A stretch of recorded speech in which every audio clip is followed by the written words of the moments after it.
Salut tout le monde, c'est Crazy Line Dancer Vince, comment vous allez? Mais moi ça va très bien, je vous présente aujourd'hui un petit tuto pour programmer son feu d'artifice, bien organisé du moins. Alors en premier, pour bien commencer un feu, vous aurez besoin de marrons d'air. Qu'est-ce qu'un marron d'air? Je vous l'explique tout de suite. Ce sont un mortier à forte détonation qui explose très fort en l'air. Alors, si vous n'avez pas bien sûr les moyens de vous payer un mortier plus les bombes qui font les marrons d'air, vous pouvez utiliser des Corsair Flashing Thunder, ça marche très bien. Ou alors vous avez le compact Decibel, 7 coups de canon à forte détonation, mais personnellement je vois pas l'utilité de mettre 7 coups de canon pour faire une annonce. Alors ça ferait juste que péter aux oreilles.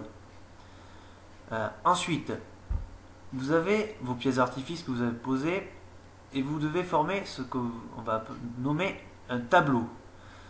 Une fois que vous avez fait ce tableau, que vous avez prédéfini qu'est-ce qui va être lancé en premier ou en second, pensez déjà avant de mettre votre liste musicale si vous en avez une.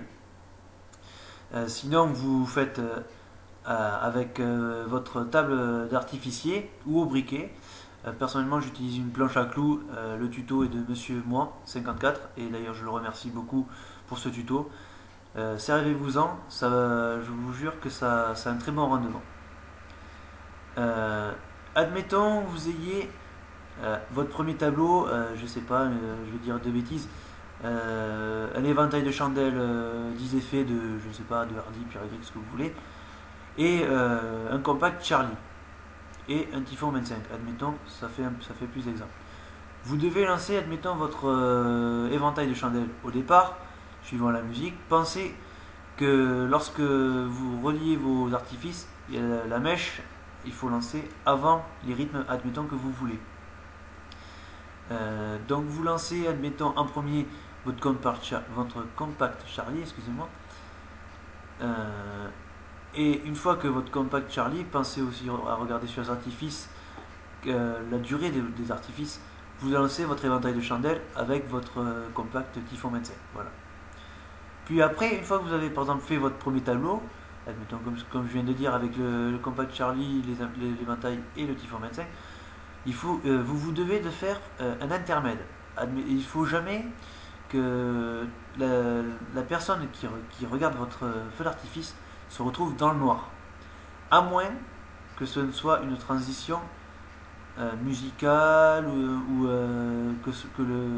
que votre trou noir soit voulu. Une fois que, admettons, vous aviez quatre tableaux. Vos 4 tableaux sont passés. Il vous reste à faire ce qu'on appelle le bouquet final. Pour faire votre bouquet final, vous prenez des pétards et des artifices, oui, c'est logique, du moins des compacts qui explosent ou non, comme vous voulez, mais il faut que la personne en ait plein la vue à la fin de votre spectacle, si on peut nommer comme ainsi. La personne aussi ne doit jamais se retrouver dans le noir et doit en prendre plein les oreilles et aussi plein les yeux. Une fois que vous avez fini votre bouquet final, pour annoncer que votre feu d'artifice est vraiment terminé, vous pouvez utiliser comme au départ des Corsair Flashing Thunder, ça je les recommande, ou un compact Decibel, ou un mortier si vous avez les moyens et si vous savez les tirer.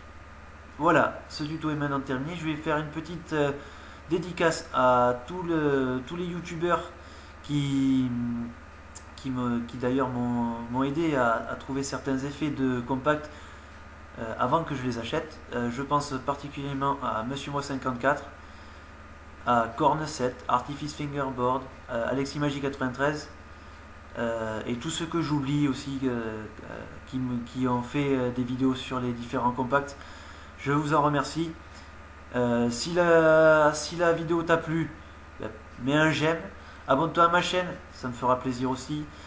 Pense aussi à regarder les vidéos des autres youtubeurs que j'ai cités. Et pour cela, je vous dis à la prochaine pour une nouvelle vidéo.